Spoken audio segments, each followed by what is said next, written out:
टंडबागो में तहलका अस्पताल में गरीब ऐं बेवा ॿारनि लाइ मुफ़्त सुनत तौर जी ऑपरेशन जो सिलसिलो तेज़ी सां जारी। एमएस डॉक्टर वकार मेमण जी इंसानियत दोस्त कदम खे आवाम पारां भरपूर साराह। टंडबागो जी तहलका अस्पताल में एमएस ऐं माहिर डॉक्टर वकार अहमद मेमण पारां हर हफ़्ते जा 2 ॾींहं गरीब मिसकीन यतीम ऐं बेसहारा ॿारनि जी मुफ़्त सुनत तौर जा ऑपरेशन करण जो सिलसिलो कामयाबी सां जारी आहे।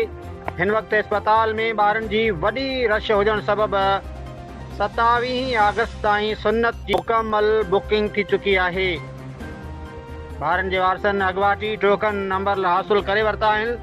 मुलाज़िमीन मूजिबि हाणे हर हफ़्ते 50 खां वधीक मासूम ॿारनि जा मुफ़्त कामयाब ऑपरेशन कया पिया वञनि।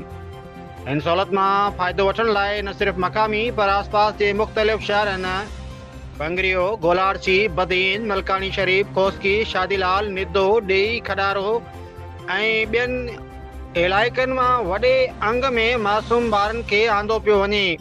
हिन इंसानियत जी ख़िदमत वारे कम में डॉक्टर वकार मेमण सां गॾु संदसि टीम मोहम्मद हसन मल्ला, अमर खत्री पिणु पंहिंजूं ख़िदमतूं सर अंजाम ॾेई रहिया आहिनि।